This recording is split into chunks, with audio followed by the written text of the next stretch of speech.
Amigos, una vez más juntos para presentarles otra historia junto a otro ser humano como es habitual. Hoy tenemos la grata compañía de un amigo quien sobresale por su trabajo, por su actividad en esta ciudad donde estamos visitando ahora, que es Quillacollo, y pues él nos tiene prácticamente dispuestos para contarnos tanto su historia como la historia que él pretende hacer dentro de su actividad como profesional. Él es el arquitecto Jorge Obando. Muchos lo conocen, lo conocemos por su trayectoria y por sus ganas de hacer algo y trabajar en el sentido de aportar con lo que es su profesión, su sabiduría al respecto. Tenemos en mano una guía turística que ha elaborado él y donde pues, nos ha llamado la atención la referencia que hace de todo este eje de conurbación vinculado a lo que es el turismo, a lo que tendría que ser, las cosas que tendríamos que tomar en cuenta, valorar y cambiar, ¿por qué no?, para mejor. Jorge, qué gusto encontrarte. Un gran saludo. He estado viendo el trabajo que has hecho y bueno, en cierta forma es un resumen de mucha actividad que tienes, pero nos remontamos un poco al arquitecto. Siempre lo digo, a veces de niño se plasma la profesión que uno va a tener.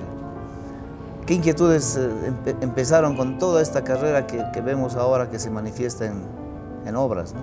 Bueno, muchas gracias por la entrevista. Es realmente anécdotas que nos van llevando a través del tiempo para concretar realmente en lo que estamos ahora, ¿no? Bueno, yo desde chico, he estudiado en colegios fiscales, he estado estudiando en básico en la Escuelita Sucre, en la poderosa Escuelita Sucre. Después me fui al colegio Calama, después del Calama, después de bachiller me voy a la universidad y para estudiar, no sabía si estudiar arquitectura o estudiar agronomía, me gustaban ambas. Mira, como anécdota te cuento, en la puerta de las inscripciones, a la moneda, si era sol, arquitectura, si era víbora, me iba a agronomía. Bueno, la suerte me echó a la arquitectura. Bueno, y con el tiempo ya de estar estudiando en la Facultad de Arquitectura, bueno, en esas épocas también era un poco difícil, había épocas también dictatoriales, épocas que realmente la carrera era demasiado costosa. Teníamos que venir en micros que solamente salían hasta las 9, 10 de la noche y a veces a pie inclusive para llegar a nuestra tierra.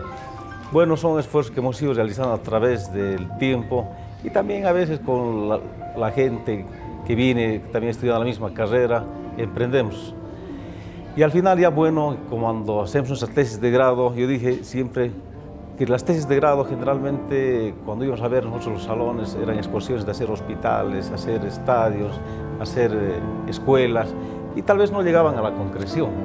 Entonces mi sueño siempre era el de que algún proyecto de grado vayamos haciendo sea de utilidad en el ámbito social, sirva de referencia para el crecimiento urbano en este caso. Como ya arquitecto dije, bueno, me perfilaré en quinto año ya con un proyecto que vaya a servir para el desarrollo de mi tierra como es Quillacollo y el Valle Bajo, la provincia de Quillacollo. Entonces se dio hoy casualmente en la Facultad de Arquitectura, agarrábamos generalmente como estudios diferentes problemáticas y también jurisdicciones. Por ejemplo, trabajamos en Punata, en Sacaba y justo nos tocó en quinto año de intervenir Quillacollo en el tema de la mancha urbana, que por entonces era una temática demasiado grande de hacer una planificación urbanística. En quinto año hacemos. Y Quillacollo todavía estaba en un proceso de evolución de la mancha urbana porque era muy limitada por entonces y empezamos a sacar fotografías desde lo que es toda la periferia de la mancha urbana, ver las potencialidades agrícolas, pecuarias, industriales, ver el crecimiento urbano, todas las áreas de preservación histórica, los potenciales turísticos, todo aquello con fotografías. Y bueno, yo siempre he sido apasionado al tema de la fotografía.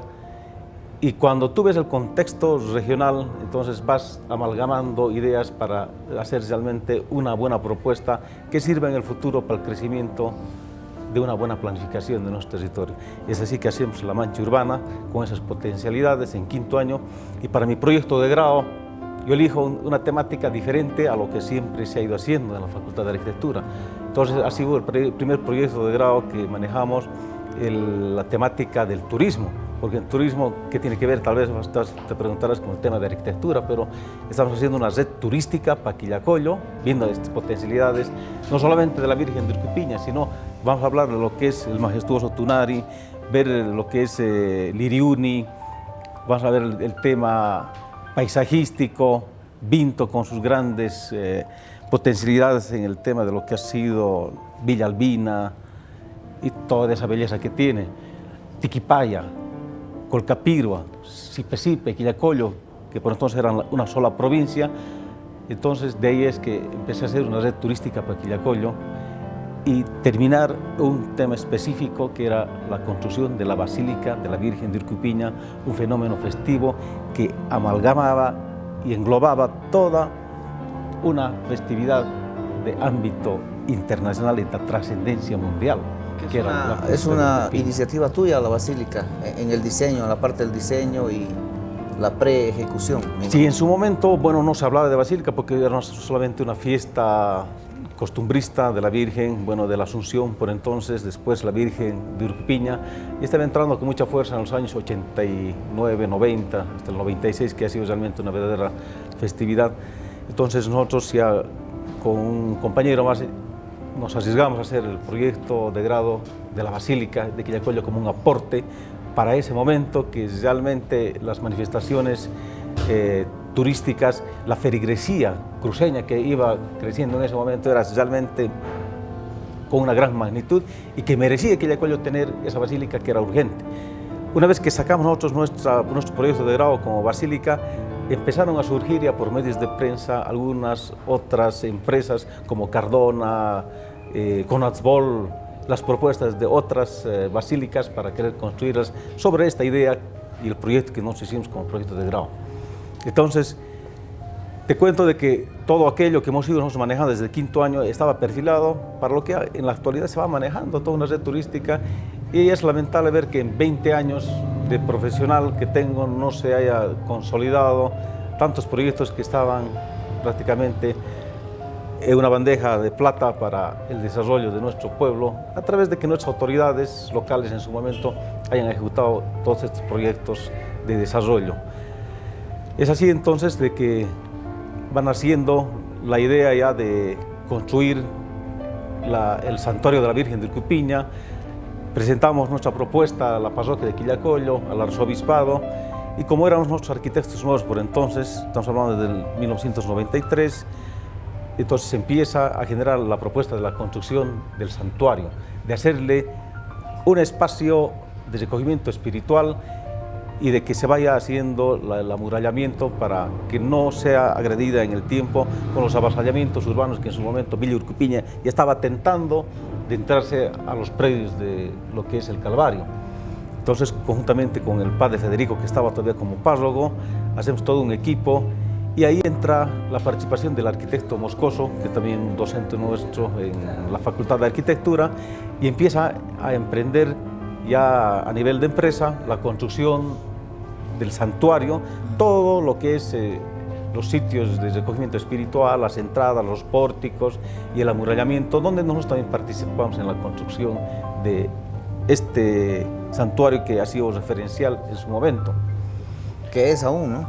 Y es aún, y realmente qué bien que lo hayamos hecho, porque si en ese tiempo realmente reconozcamos que no hayamos tomado esa decisión de hacer el amurallamiento conjuntamente con la parroquia, hubiera sido un sitio más avasallado en el tema urbanístico. ¿Cómo encuentras tú desde esa época hasta ahora? Bueno, yo creo que se han dado pasos firmes en esa época, pero después de esa gestión también ha habido fragilidad en el tema ya de decisiones políticas dentro del municipio y también de la misma iglesia para emprender proyectos mucho más serios. Te cuento de que el 96, 98 se hace la piedra fundamental, por ejemplo, para construir la basílica en la cima de lo que era el actual Calvario o el santuario de la Virgen de Urcupiña. Estamos hablando de un hito religioso, pero pues un templo referencial a nivel mundial, una basílica que lleve realmente se diría toda la connotación de la trayectoria de la Virgen de Urcupiña, porque se va catalogando basílicas mayores, menores, de acuerdo a la peregrinación que tiene cada festividad. Y aquí en Quillacollo se estaba dando ese fenómeno que era sumamente majestuoso, grande y sin precedentes, porque es una de las fiestas únicas a nivel mundial con características de extracción de la piedra. Entonces le daba una característica muy interesante como para hacer la basílica, pero a través del 96, que ha sido la época más alta, se diría, más trascendental de la evolución de la fiesta de Urcupiña, donde teníamos la concentración de feligreses muy devotos del sector oriental, que los cruceños venían con la pañolita blanca y se manifestaban realmente cientos de cuadras con un peregrinaje impresionante. También el sector del altiplano ya va un poco superponiéndose y va formando parte también de esta festividad y se hace un sincretismo. Urcupiña es un sincretismo de la religiosidad católica y la andina. Entonces se va fusionando en una fiesta donde se da la challa y la fe mezclándose. El comportamiento del bayuno es, bueno, va asumiendo diferentes comportamientos tanto del occidente como del oriente. Entonces todo ese estudio cuando nosotros realizamos era complejo para hacer una verdadera basílica donde no tenga límites, porque estamos hablando de congestión de gente de casi 1 millón de visitantes. Entonces no es fácil plantear un proyecto que englobe a todas estas necesidades que tiene. Entonces de ahí es de que el santuario, cuando se quiso hacer el amurallamiento, era una limitante, porque ya dejaría de ser un calvario el tema del muro y también limitaba a las manifestaciones tradicionales que se daban en el mismo lugar de manera natural, pero era una necesidad. Pero se podía haber planteado un crecimiento futuro hacia lo que ha sido la aparición de la Virgen de Urcupiña en el Cerro de Cota, donde ha sido el lugar mítico, religioso de nuestra aparición. Entonces hacer ahí un verdadero proyecto en el futuro y en lo que ahora estamos queriendo emprender, ¿no? Me imagino que tú lo has visto y lo ves este proyecto como un tema potencialmente turístico, ¿no? Yo veo que tú has plasmado en este texto varias cosas, ¿no? Partiendo de lo que es la Virgen, las colcas y lugares turísticos por la historia, ¿no? La Casa de Patiño, Pairumani, Liriuni, la Incarraca y todas esas cosas. Más o menos, ¿cómo tú lo organizas? Bueno, esto también merece un poco irnos al tiempo. El 2003, cuando precisamente hicimos, bueno, yo hacía exposiciones en diferentes ámbitos en el tema ya de lo que es la basílica, los proyectos más arquitectónicos por entonces, y casualmente conocimos al licenciado Pereira, que era el director del Museo de la Universidad de San Simón en Cochabamba, y quien viene un poco a exponerse el tema arqueológico. Y es así que el 2003 hacemos un gran seminario en el Colegio de Arquitectos, donde tuviéramos nosotros el directorio, y hacemos una reunión, un seminario en el tema arqueológico, en el tema arquitectónico. No me olvido de la presencia del licenciado Galindo, que ha sido consejero, concejal, ha sido nuestro alcalde municipal y ahora está como viceministro. Entonces surge la idea de conformar un comité impulsor. Es ahí donde ya le vamos dando cuerpo a todos estos proyectos que estaban navegando particularmente e individualmente por diferentes frentes. En este seminario conjuncionamos todas las ideas y vemos las potencialidades que tiene Quillacollo, no en el ámbito solamente religioso, sino ya vamos el campo arqueológico, que abarca realmente una gran potencialidad. Quillacollo, como provincia, tiene alrededor de 144 montículos muy importantes que hay que explotarlos. Entonces, de ahí entra la idea de la reconstrucción de los silos incaicos de Cotapaxi, porque cabe decir de que en el sector tenemos 2.500 silos en estado de cimientos y merecería en ese momento construirlas, hacerlas hipotéticamente como habrían sido en su momento del Incario, estas colcas. Entonces nacen las ideas de esa manera y vamos articulando toda una red. Entonces vamos viendo Incazacay, que era Incazacay como puesto militar administrativo, un centro que administraba toda la producción maicera de este valle cochabambino. Vemos lo que es Sierra Mogo, un sitio importante de 4.000 años de antigüedad, donde en lo posterior hacemos investigaciones científicas también en el lugar. Vemos los otros circuitos. Perdón, Jorge, si nos un poco abocamos a lo que son los silos incaicos, que prácticamente nos muestran una función, una actividad agrícola impresionante, pues podríamos en ese tema abundar bastante, ¿no? Porque es el tema que más hemos desarrollado. Somos auténticamente agrícolas y vinculados al maíz y todo eso. Te propongo es un tema interesante. Una pequeña pausa. Perfecto. Y continuamos hablando de este tema que es tan bonito y tan interesante.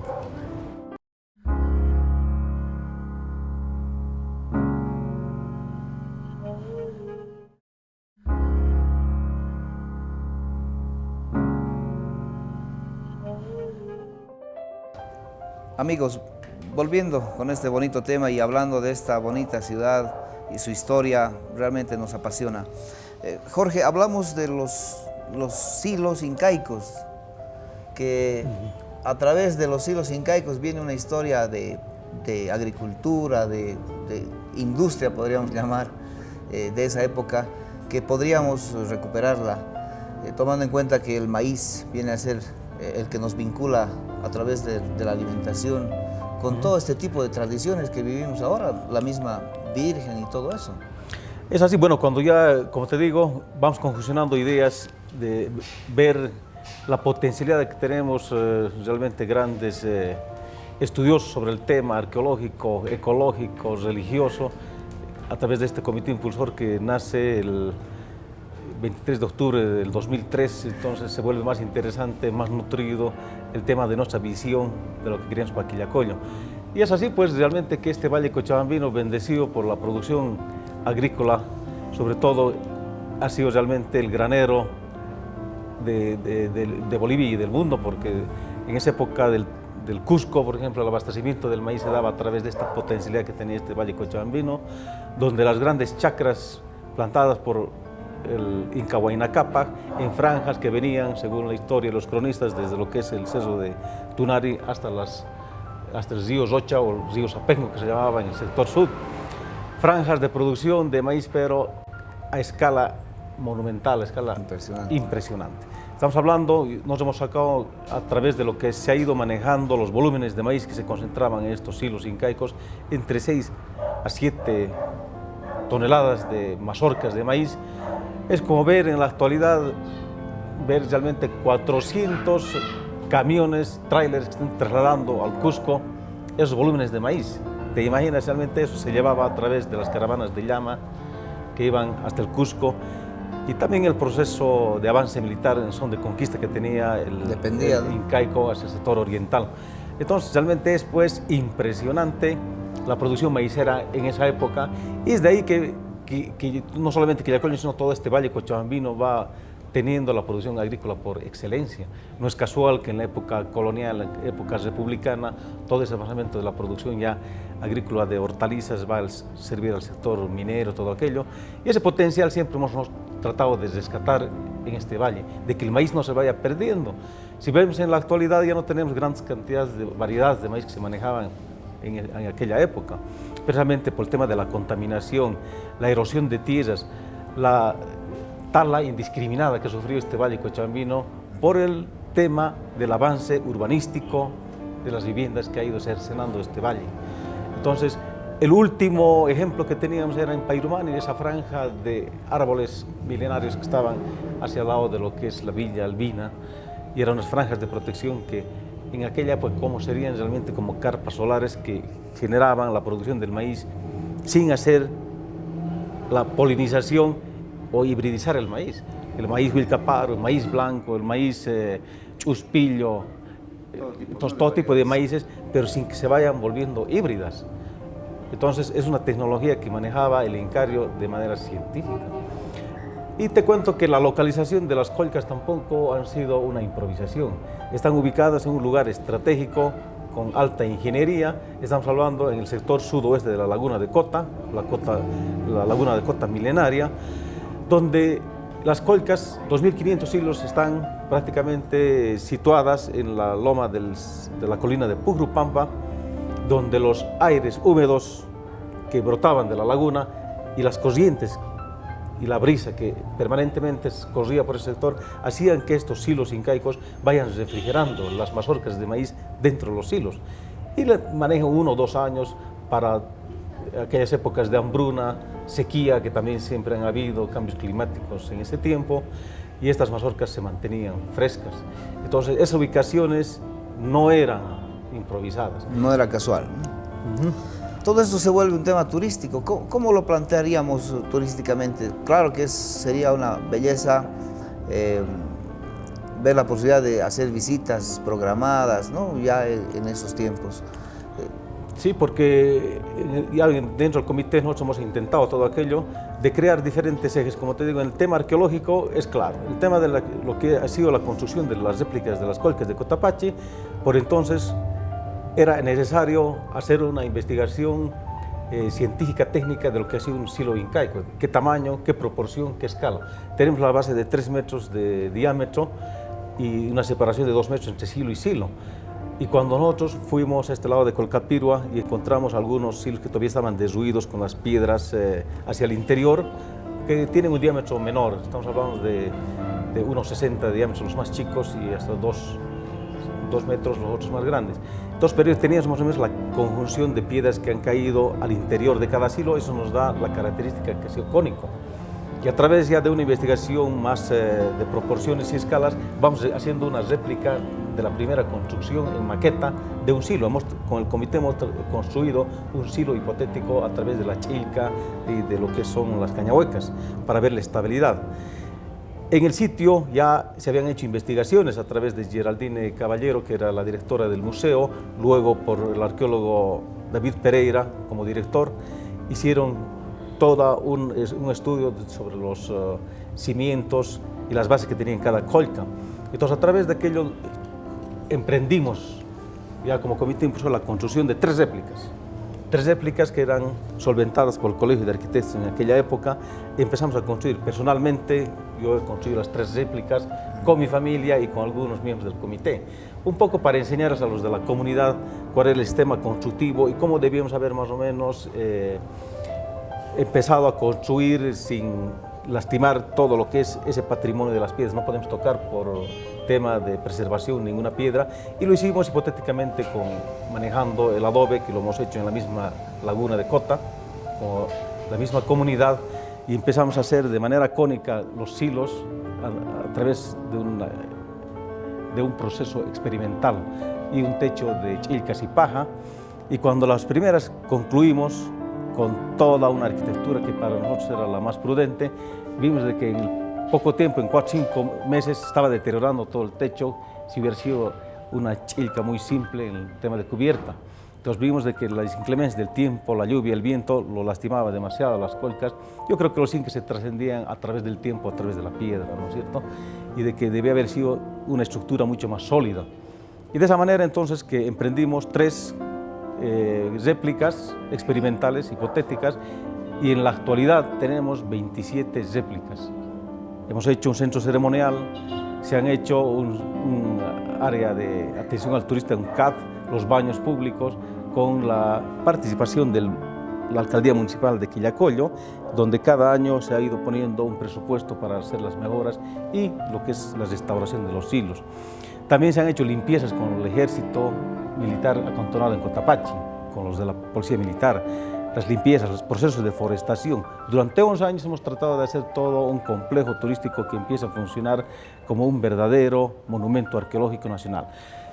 Luego hemos creado la ley 3194 que protege a estos silos incaicos en una extensión de 61.7 hectáreas que tiene toda esta área arqueológica de las colcas.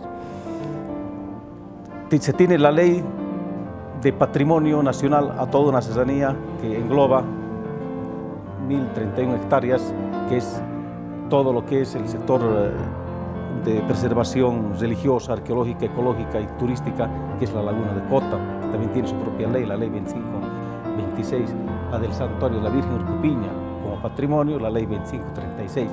Hablamos de 4 leyes fuertes que está protegida este sector para el desarrollo turístico, que en este tiempo o en otro tiene que desarrollarse como tal, ordenanzas municipales y disposiciones legales que sí la hacen un verdadero patrimonio nacional.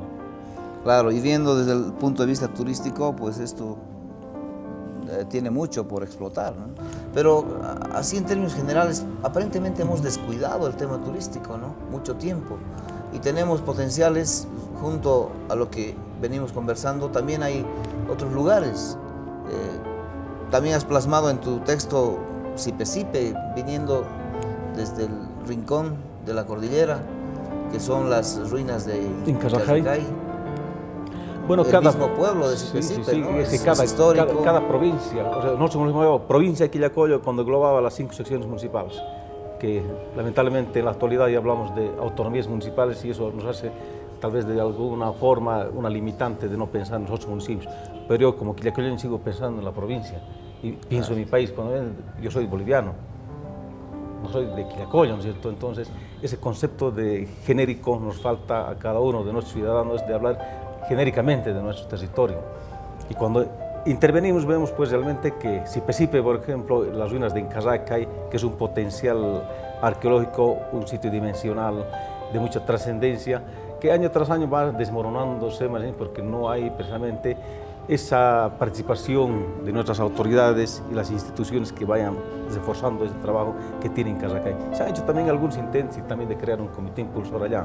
El templo no es el más antiguo, sabemos que a la entrada está el templo del terremoto de Sipe Sipe, donde realmente había un terremoto que ha devastado la población antigua de este pueblo milenario, un pueblo tan hermoso que tenemos.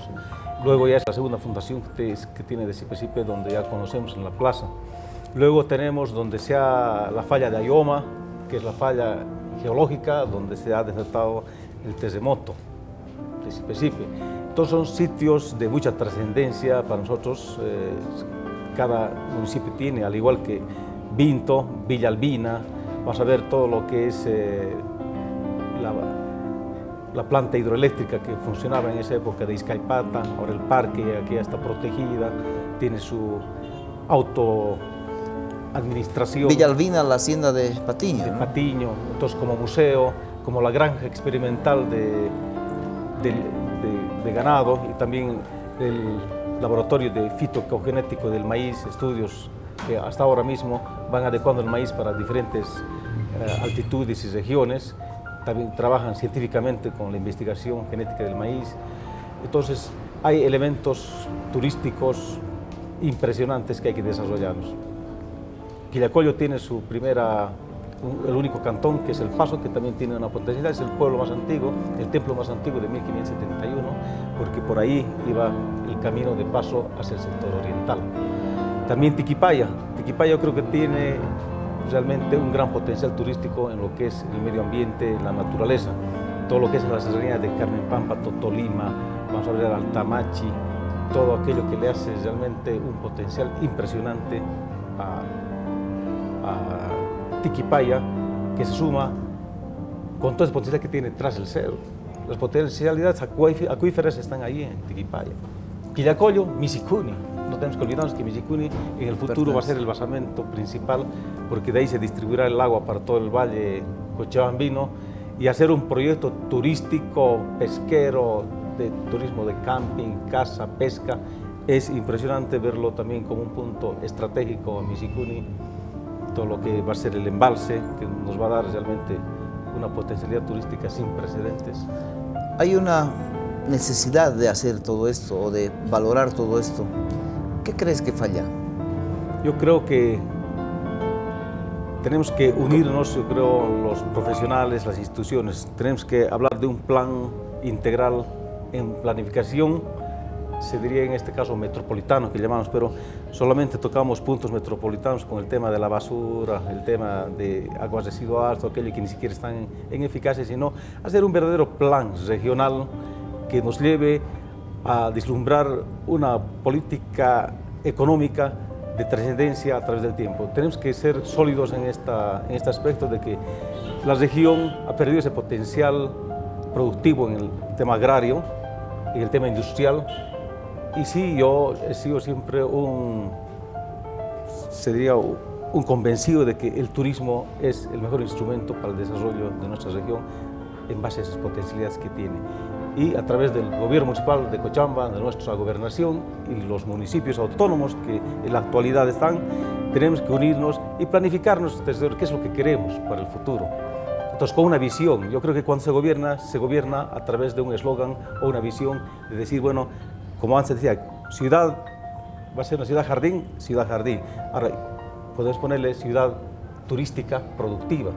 Entonces, bajo ese rol podemos todos los municipios trabajar en un solo norte, que las cosas se vayan amalgamando piedra tras piedra para convertirla a nuestra región en una ciudad realmente que ofrezca al visitante todos los servicios y la infraestructura necesaria para que el visitante esté realmente contento en el tema gastronómico, hotelero, en el tema de souvenirs, producción, en el tema de transporte que merece Cochabamba, porque lamentablemente estamos postergando todos estos proyectos que estamos viendo que nuestra región se va desmoronando precisamente porque no le ponemos el hombro a estos proyectos que merece nuestra región.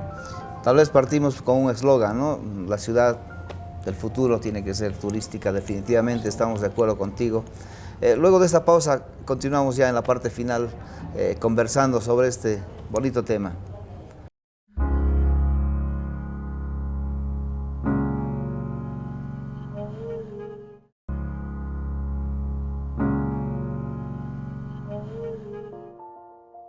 Amigos, continuando con esta historia que nos vincula a esta hermosa ciudad de Quillacollo, pues el arquitecto Jorge Raúl Obando nos comenta todo lo que se refiere a lo que ellos han conformado un comité impulsor de varias obras y varios proyectos que están planteados y me imagino que van a ser ejecutados con el tiempo y viendo la voluntad que existe de tanta gente que está vinculada a través de este proyecto, pues estamos seguros que esto puede ser un pilar fundamental para cambiar las condiciones de nuestros centros turísticos a nivel del Valle Bajo de Cochabamba.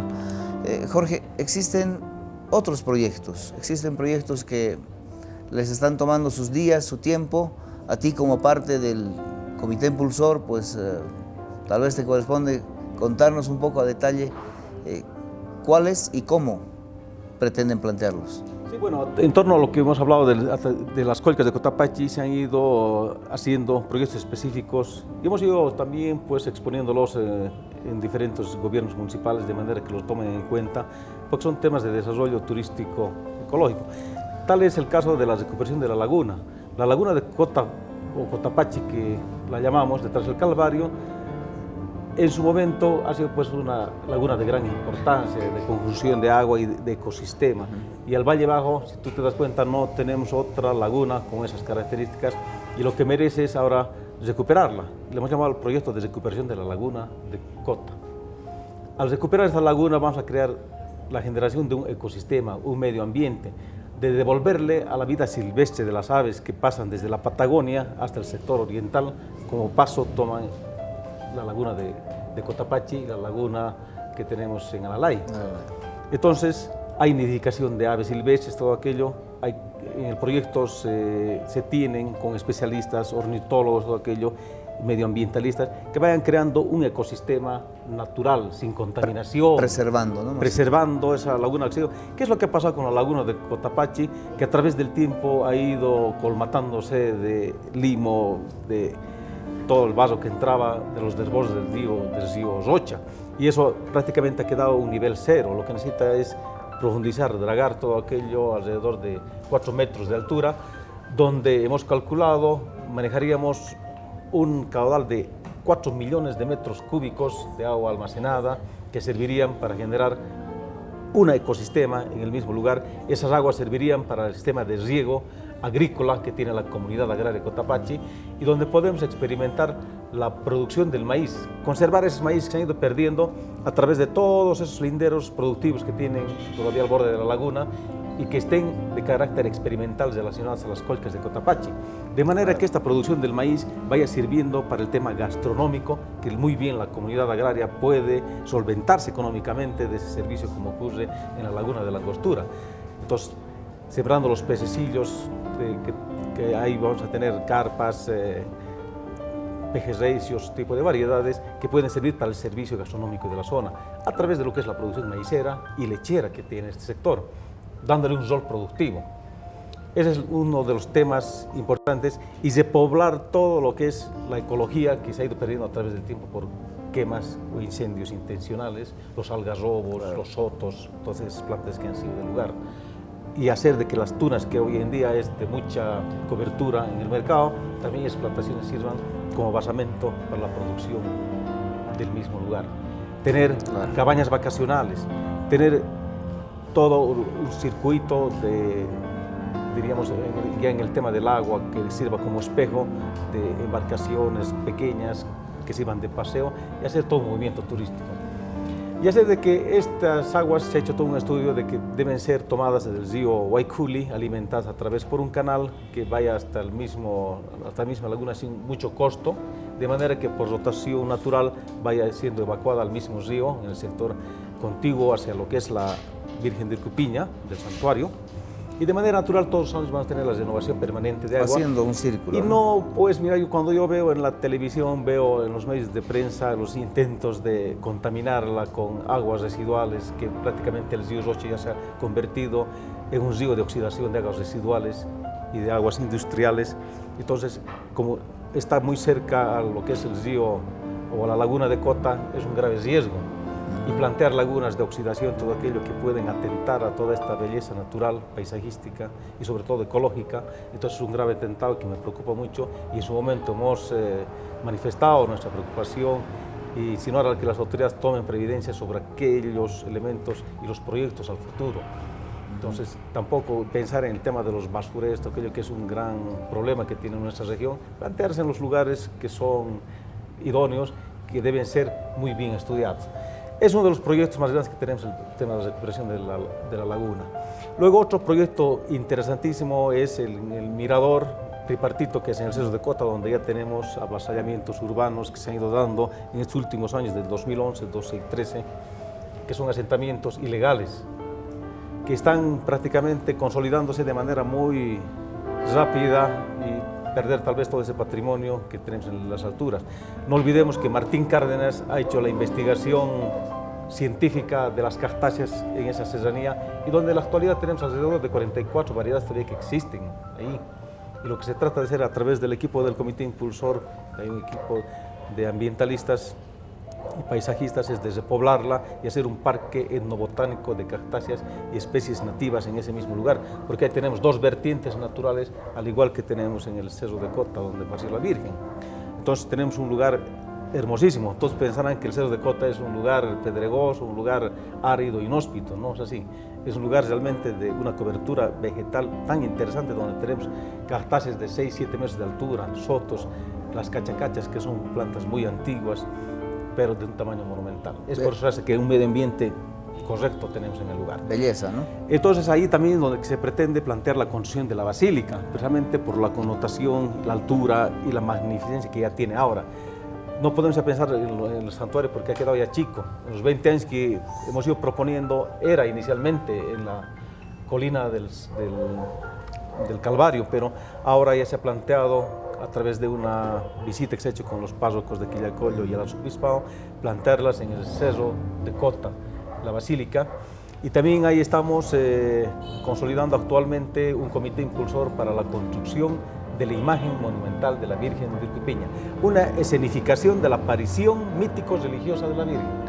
Entonces, de tamaño monumental, alrededor de 45 metros de altura, que estará en estudio, y va a ser este lanzamiento a través de este nuevo comité que se está conformando actualmente, y ojalá en los meses de agosto estemos exponiendo la primera maqueta de lo que va a ser este proyecto, que un poco ya vaya articulando este proyecto turístico, que es el sueño no solamente mío, sino un sueño de los quillacolleños, la región y Bolivia entera. Otro proyecto que también merece ser contemplada y manifestada es los estudios que se han hecho en el montículo de Sierra Mogo, aquí en Orgocalpa, que está cerca de la terminal. También ha intervenido ahí el arqueólogo Christoph Döllerer, que es de nacionalidad alemana, en un convenio internacional con la Universidad de San Simón. Se hacen unos estudios de este sitio arqueológico, donde todos los elementos que se han ido extrayendo están depositados en el Museo de Cochabamba, pero tienen una data histórica de 4.000 años de antigüedad.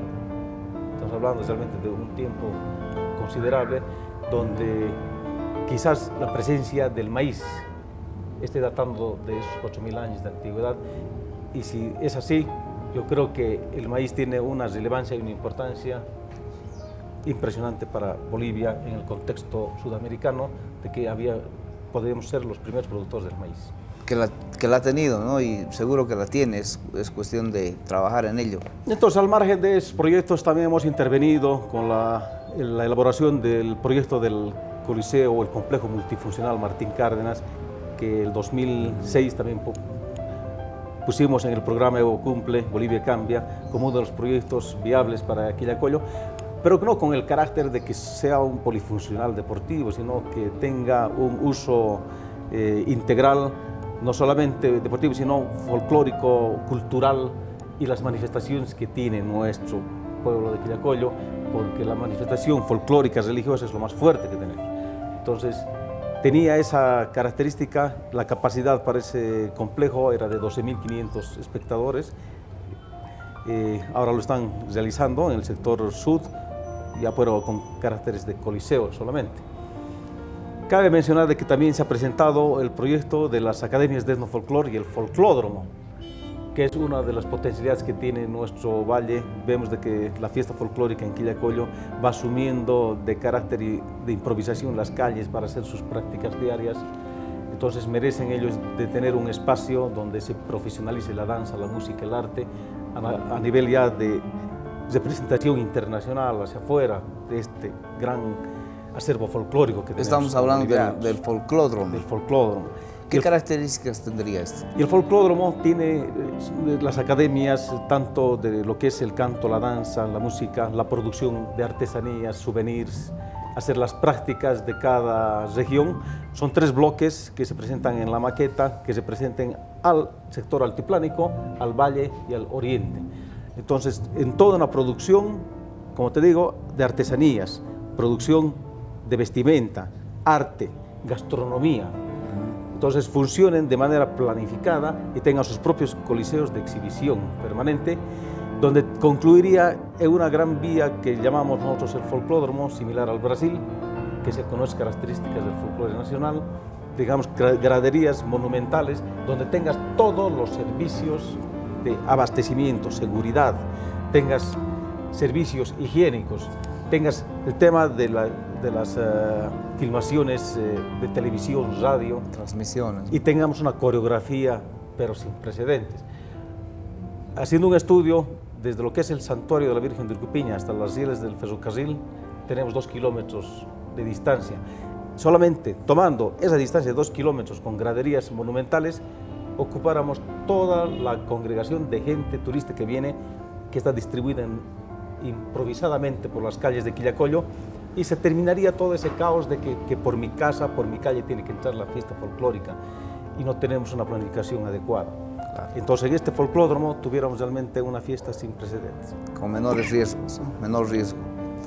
Qué interesante, bueno, estamos cerca de las fiestas de Urcupiña, donde todos hablan de Urcupiña y todos se abocan a opinar y a dar soluciones a los problemas que a veces no avanzan durante todo el año. Sin embargo, bueno, valió la pena en esta ocasión un poco salirnos de nuestro formato trascendental, que es el ser humano, para poder hablar de lo turístico de nuestros pueblos, de nuestras ciudades, y tratar de rescatar podríamos llamar estas fuentes turísticas, minas que están por ser explotadas recién. Las ideas son siempre bienvenidas. Es bueno conversar con gente que se inquieta, con gente que conoce, con gente que le gusta el tema, y pues hemos caído con mucho acierto para conversar en esta ocasión con el arquitecto Jorge Obando, quien nos habla de tantos proyectos y tantas ideas y tantos aportes que en verdad nos inquietan, y dejamos las puertas abiertas para que mucha gente también pueda hacer lo mismo. Jorge, una pregunta que no puede faltar para este final. ¿Qué inquietudes lo llevan a hacer, o por lo menos a plantear y estar inquieto en todo esto? Bueno, yo creo que se nace con ese principio de servicio, y cuando uno tiene esa convicción de depositar el tiempo para su yacta, lo haces pues sin pensar en el tema económico, sin ver las retribuciones, ¿no? Poner al servicio, los proyectos siempre he puesto al servicio de mi querida Quillacollo, de mi región, de Bolivia, porque es el aporte que debe ser todo profesional, sin ese carácter de esperar algo a cambio, o siempre cuando te ven en el tema político te dicen, no, este tipo tal vez está queriendo perfilarse como diputado, como alcalde. No, nunca ha sido mi ambición. Las ideas son las únicas que no se pueden comprar ni vender, ¿no? Las ideas se las da y los que pueden tomarlas las asumen. Te cuento que nosotros pues siempre hemos confiado en eso, pensar de que existen hombres que hacen las cosas por convicción y por fe en lo que creen, pues existen. Una prueba eres tú. Nosotros hacemos algo similar, aunque mucha gente se ha cuestionado durante varios años preguntándose a dónde queremos llegar. Normalmente asocian con la política, asocian con situaciones de privilegio y no es así. Tú lo has dicho bien y nosotros lo venimos diciendo hace mucho tiempo. La política no es el único camino a través del cual se puede hacer el bien, ¿no? Podemos hacerlo unipersonalmente, en grupo, como ustedes. Lo importante es tener fe en algo y creer en lo que uno realmente se empeña. Jorge, un gusto. Bueno, pues muchísimas gracias. Realmente ha sido una entrevista muy interesante y prestos para cualquier otro tipo de lanzamiento que estemos realizando como Comité Impulsor. Claro. Yo creo que las pilas no se acaban, continúan y vamos a seguir emprendiendo otros proyectos de desarrollo para nuestra región, nuestra Bolivia. Las pilas se recargan. Así es. Un gusto, pues. Gracias. Amigos, nuestro reencuentro la siguiente semana con otro tema similar.